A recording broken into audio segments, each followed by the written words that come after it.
O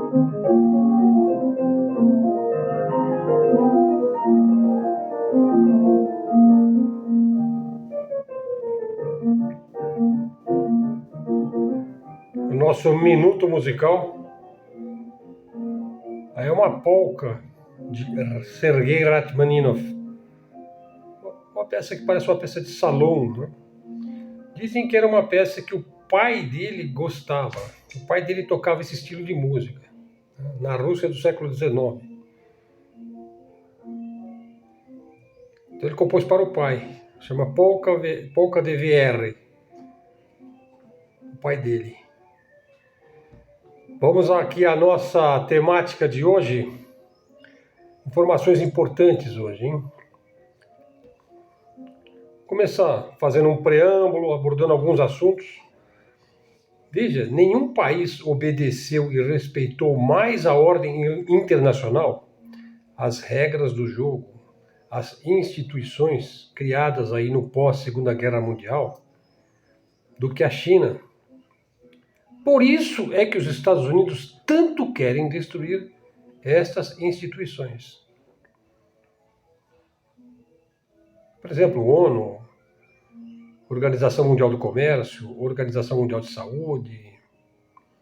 Bom, eu acho que os Estados Unidos devia destruir o Banco Mundial, né?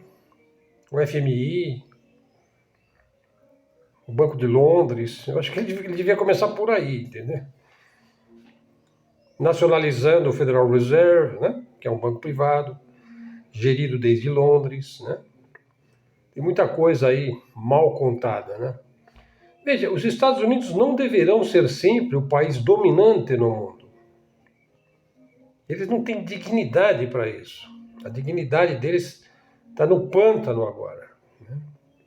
Ficou patente, né? Bom, vamos ver, né?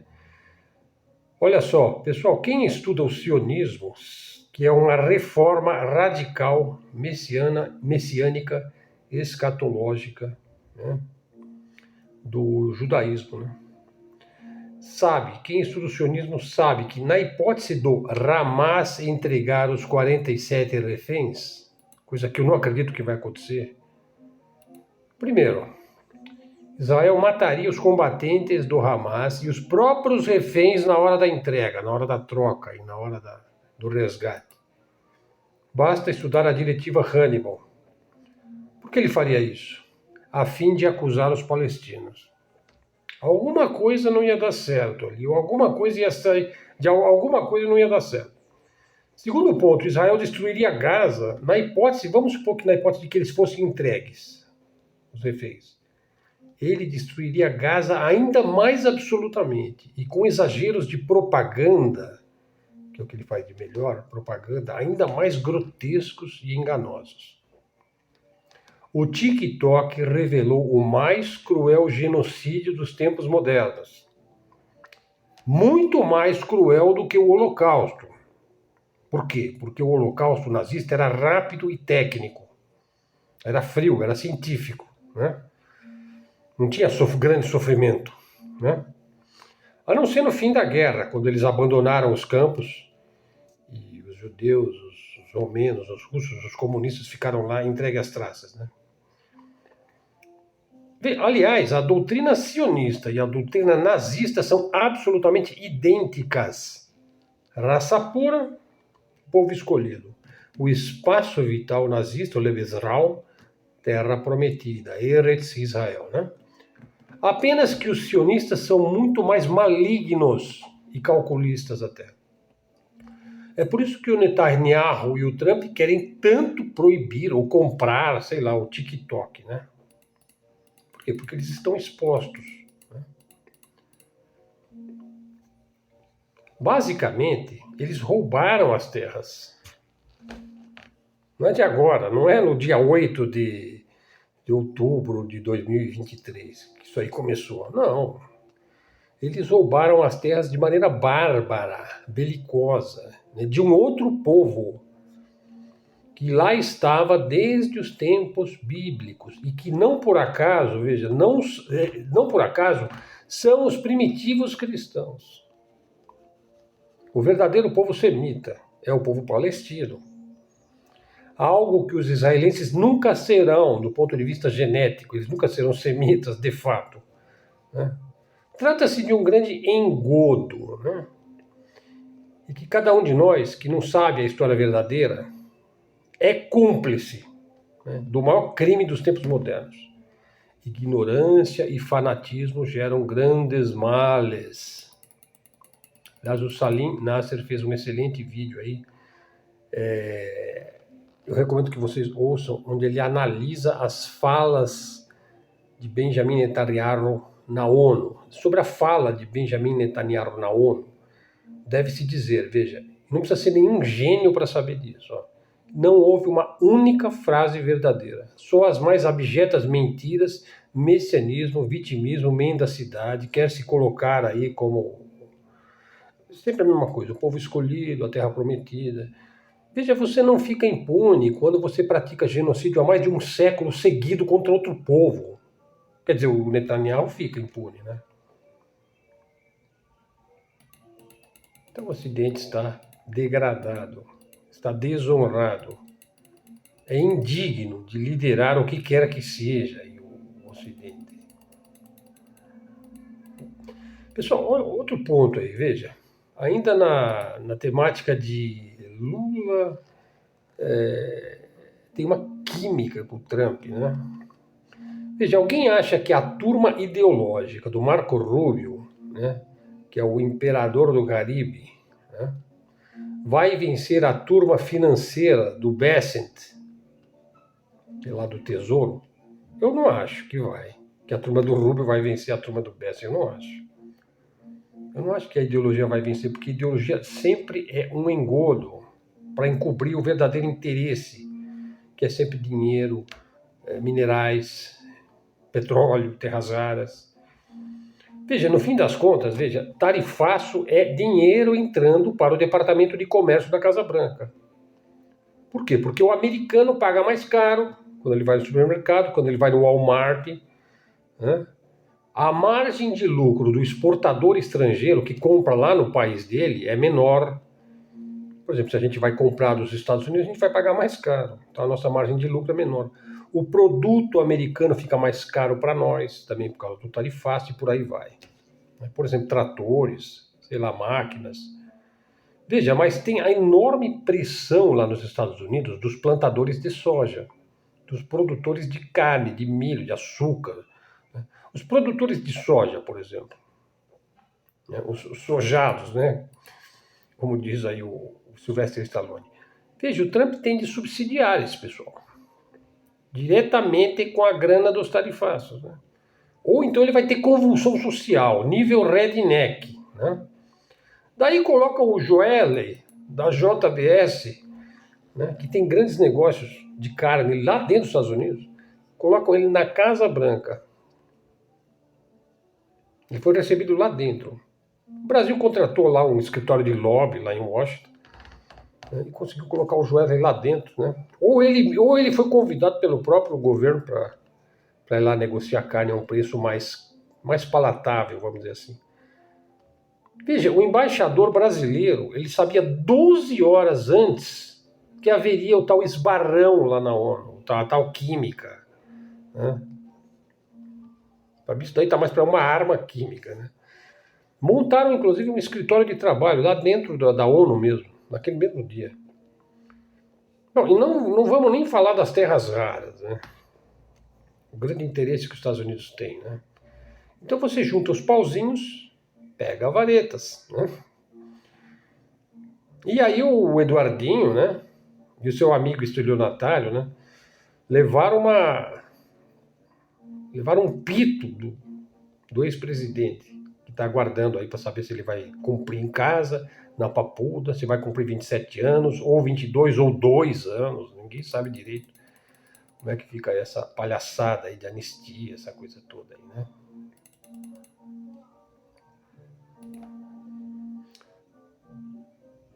Daí o Francisco Anel diz o seguinte, veja, ele estava lá, ele entrou com uma ação judicial para o delegado da 48ª do Distrito Policial fechar as casas de exploração da prostituição e venda de drogas no bairro do Grajaú. E daí ele foi processado por um outro distrito policial, pelo 15º, por calúnia. Né? Daí então ele foi à Polícia Federal, né, processar aí, né, o delegado aí, aposentado da Polícia Civil do Estado de São Paulo, né, um tal de Carlos Alberto Augusto, que ele tinha conhecido na União Nacionalista Democrática, que era um clube que reunia ex-agentes da repressão, né, os amigos do Brilhante Ustra, lá, do comandante Fleury, né. Aliás, esse indivíduo trabalhou com o delegado Sérgio Paranhos Fleury, um dos caras mais medonhos, né, da época do regime militar, lá no DOPS, que era amigo também do capitão Ubirajara, do DOI-CODE, né. Esse indivíduo aí, esse delegado aí, fez campanha para o Jair Bolsonaro, né. E ele foi um dos caras que mais pediu golpe militar, lá em 2022. Ele não reconhece o resultado da eleição, acho que é tudo uma armação do TSE, do STF, e desde muito tempo que ele difama o presidente Lula, né? Então, assim, são algumas diário de bordo aí do Anés, tem colocado aí uns posts muito interessantes aí, o Francisco Anés. O post completo está sempre lá no Facebook, né? Pessoal, um assunto que eu queria trazer aqui, já que eu falei de crime organizado, né? Por que o combate ao crime organizado não prospera no Brasil, né? Ou é para inglês ver? Por exemplo, pega o seguinte fenômeno, né? Pensa em motéis. Motel, né? É do PCC. Posto de gasolina, não sei quantos que é, 60 ou 80, é do PCC. Casa de show é do PCC. Tráfico de drogas é do PCC, é claro. Lojas de carros, fazer gato lá no fio do poste, artista aí, MC Guimê e outros aí, baile de favela, etc. É tudo do PCC, não é? E por aí vai, né? Quer dizer, não vai para lugar nenhum, né? Por quê? Os gostosões endinheirados aí dentro do Congresso Nacional, né, com mandato parlamentar, senatorial, os gostosões aí na Faria Lima, né, na Avenida Faria Lima, no maior escritório de advocacia do Brasil, que eu falei ontem, né, no iate, na rua, na chuva, na fazenda, numa casinha de sapé, né? Conhece essa música? Bom, aqueles indivíduos que estão por trás e acima do PCC encontraram um jeito perfeito de se eximirem, de se safarem de suas inversões, de suas lavagens de dinheiro, de suas fintechs, dos seus patrocínios gordos, né? De suas propinas, dos seus auxílios, das suas contas secretas, etc. É simples, é tudo do PCC. É tudo culpa do Marcola, entendeu? É tudo coisa do Jorge Soros, não é isso? Não, não é. Você conversa para boi dormir, né? Bingo, né? Ah, a culpa é do Marcola, né? Pronto, tá resolvido o problema, né? Como é que vai ficar a COP30, hein? Vamos aqui já para a parte final do vídeo, hein? COP30 em Belém. Veja aí o Cristiano Souza Ferreira, que traz excelentes matérias lá na página dele. Ele criou um método aí de fazer história política na página dele, lá. Uma nova modalidade de história política aí, in vitro, né, no Facebook. Eu sigo a página dele porque ele é um excelente historiador, né? E traz temas aí muito interessantes e diferenciados. Então ele diz o seguinte, ó, faltam 2 meses aí para a COP30, né? Belém, capital do Pará, né? Onde se come o tacacá, o tucupi, né? Belém corre o risco de virar manchete mundial. Não pelo clima, mas pelo caos na hospedagem, né? Então, os caras vão lá discutir o futuro da Amazônia. Veja, se eles conseguirem ficar na cidade, né? Veja só, 47 das 196 delegações já confirmaram que vão se hospedar lá. Ou seja, menos da metade aí das delegações. Veja, uma conferência desse porte espera 45 mil pessoas. Numa cidade que tem, no máximo, 18 mil leitos. Porque esse pessoal, todo mundo vai dormir à noite. 45 mil, mas só tem 18 mil camas. Então, como é que vai ser isso aí, né? Então aí estão anunciando suítes lá, 552 mil a diária. Motéis, bom, eu não sei se é do PCC, tá? Motéis cobram 5 mil por 15 dias. Os caras vão ter que ficar em motel, é isso? Cabines de navio, 8 mil reais a noite. Quer dizer, esse é o turismo do absurdo, né? Então aí não é hospedagem, é extorsão, né? Com ar-condicionado.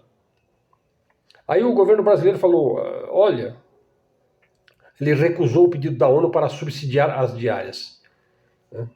E aí ele está apostando aí numa solução improvisada. Por exemplo, navios de cruzeiro para 6 mil pessoas, né? Uma plataforma aí de reserva limitada a $220 para fazer a reserva. Você paga $220. Você ainda não fez o pagamento, você só fez a possibilidade de fazer parte, né, dos indivíduos que vão ficar hospedados no navio, quer dizer, que vão ficar naviozados, sei lá, hotelados, né, no navio, né? Então, as delegações aí estão preocupadas, né? O caso do Love Motel. Veja, o gerente do Love Motel sonhava faturar 5 milhões de reais com suítes decoradas a neon. Aí não teve reserva, né? Também com esse preço, né? Quanto o cara vai cobrar lá para ficar no motel lá? Uma fortuna, né? Então, assim, a COP30 virou um negócio sionista aí, né? O pessoal diz aqui, é um negócio da China, né? Não, mas chinês não faz essas cagadas, né? Virou um negócio da China para alguns e um calvário para outros. Então a logística aí já está prejudicando a conferência, né? Veja, a COP15, quando foi em Copenhague, foi um desastre, né? Capital da Dinamarca, né? Até hoje a Dinamarca é considerada uma anfitriã desorganizada. E o Brasil estaria indo pelo mesmo caminho, né? Aí o Lula insiste em manter o evento em Belém, né? Mais de 25 países pediram para transferir para o Rio de Janeiro ou para São Paulo. E por que ele tem que fazer no Pará? Porque ele tem que fazer na floresta amazônica, né? Então, assim, uma coisa muito improvisada, né? Então, talvez essa conferência ela vai ser lembrada como uma conferência onde delegados dormiram em motéis temáticos e navios lotados. Bom, aí não vai dar muito para conversar sobre o problema climático lá, hein? Sobre a sustentabilidade, né? Sobre o efeito estufa, sobre o desmatamento, né? Sobre o CO2, sobre a energia limpa, que o Brasil tem um enorme potencial aí pela frente. Então não adianta você ter a Amazônia como cartão postal, né? Você precisa organizar o evento. Isso se você não quiser virar uma piada internacional, né? Então essa festa aí promete, hein? Veja, e agora a gente estava falando de meio ambiente, né? Veja, e agora se diz que está faltando gasolina lá na Rússia. Poxa, mas a gasolina não era um posto de gasolina? Eles não diziam isso? Que a Rússia só tinha gasolina, petróleo, não tinha mais nada.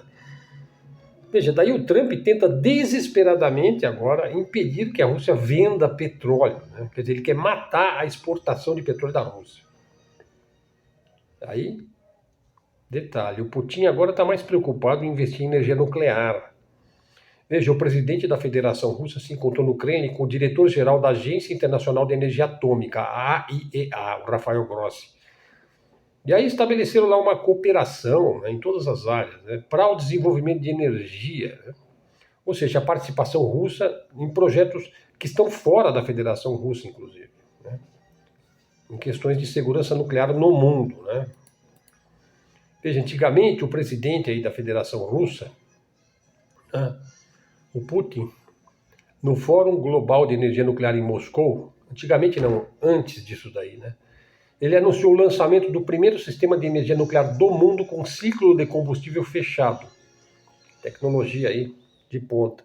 Afirmando a liderança tecnológica da Federação Russa no setor de energia nuclear. E aí você vê o Trump tentando convencer aí o Erdogan aí da Turquia a não comprar o petróleo russo, porque ele está pegando o dinheiro do petróleo e atacando a Ucrânia e não sei o quê, né? Daí, enquanto isso, a União Europeia, né, que é vassala, chihuahua dos Estados Unidos, planeja impor tarifas para atingir a exportação de petróleo da Rússia. Será que não é uma certa miopia, né, permanente aí dos Estados Unidos? Quer dizer, ele vai ficar gritando aí por causa de petróleo. Veja, mas o Putin ele está mais preocupado é com energia nuclear, né? Quer dizer, ele já está olhando para outro lugar, para outro ponto, né? Veja aí, do Daniel Stulin está dando um curso aí. É um indivíduo que eu já li uns 3 livros dele e costumo segui-lo sempre que possível. Ele faz os vídeos em espanhol, né, no canal dele. Ele diz o seguinte, ó, a grosso modo, as pautas do curso que ele está dando, olha, não estamos na era da informação. Nós estamos na era da distorção. O verdadeiro poder já não é militar nem econômico, ele é cognitivo. A luta pela sua mente. Sobreviver hoje significa pensar criticamente contra o sistema. Então, a maior ameaça não é a mentira, é não saber distingui-la da verdade. Então, é um curso que promete. Não digo que eu vou fazer o curso, porque eu prefiro depois ler os textos, que eu me dou melhor com textos, né? E para onde vai o capitalismo? Veja, para a neodireita aí, que surgiu em 2013 nas redes sociais, né? E depois foi para as ruas, né? É vital defender o capitalismo, né? Por quê? Porque capitalismo é uma questão de virtude, de mérito, de esforço, de inteligência, né? Veja, um capitalismo moralmente pernicioso, nefasto, explorador, implica o quê? No medo que as pessoas têm de perder o seu dinheiro, né? Seus investimentos, né? Porque se o capitalismo não presta, o dinheiro que você está ganhando no capitalismo é um dinheiro, como se diz, banhado em sangue, né? Em guerras, em crimes. Bom, eu digo assim, já disse várias vezes, eu acho que o futuro é o capitalismo de Estado com função social. A única saída que eu vejo para o Ocidente é essa daí.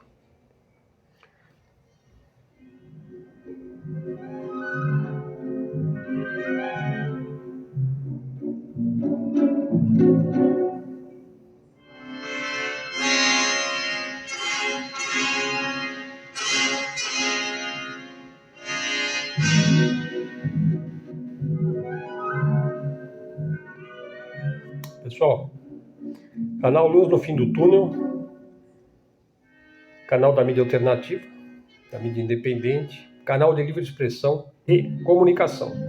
O canal está monetizado, você pode se tornar membro do canal, você pode mandar uma ajuda para o canal por Pix.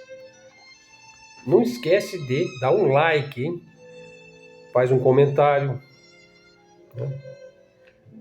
E fica prometido aí o vídeo onde eu vou falar sobre a privatização aí da Sabesp, que talvez seja um vídeo só para os membros, né? Estou prometendo isso daí. Verifique que você está seguindo o canal. Se não tiver, já segue, hein? Dá uma força aí para nós. Ok, pessoal? E vamos em frente, né? Então hoje a gente vai ficando por aqui, né? Na nossa análise aí, feita com bom humor, com fontes, com informações imparciais, sem lado. Né? Nosso lado é o Brasil, o que a gente acha, né? Porque a gente não tem aquela soberba de achar que é dono da verdade, não. A gente acha que a gente tem que pensar no que é melhor para o Brasil, né? Então, como eu disse, eu acho que o Brasil tem que negociar sim com os Estados Unidos, né? Mas não tem que negociar por baixo, tem que negociar por cima. Por quê? Porque nós não somos obrigados a negociar com os Estados Unidos. Nós podemos negociar com os Estados Unidos. Como nós também podemos negociar com a China. Sabendo que lá na frente, quem vai dar as cartas vai ser a China, vai ser os BRICS, vai ser o Sul Global. Então você está negociando com os Estados Unidos, que está num processo de perda da dignidade. Né? É importante negociar tendo isso em vista, tendo esse nível de consciência e de clareza. Você não pode ficar refém, você não pode ficar com a síndrome de Estocolmo. Né? Verifica aí o que é a síndrome de Estocolmo, né? Quando você fica aí subserviente ao teu inimigo. Né?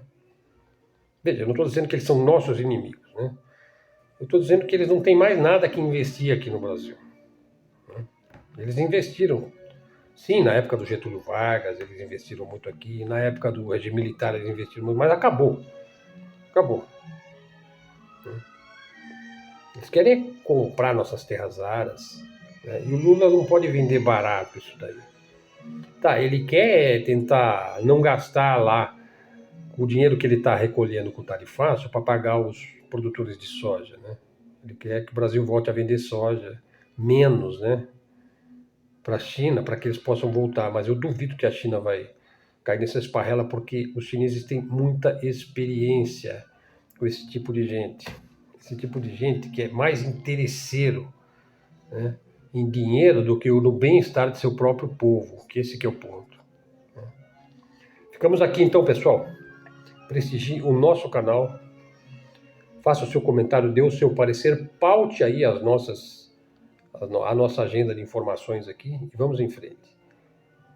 Helder Araújo foi seu interlocutor aqui e me despeço aí agradecido pela sua atenção, desejo aí um excelente sábado a todos, até o próximo vídeo, até a próxima e fiquem com Deus.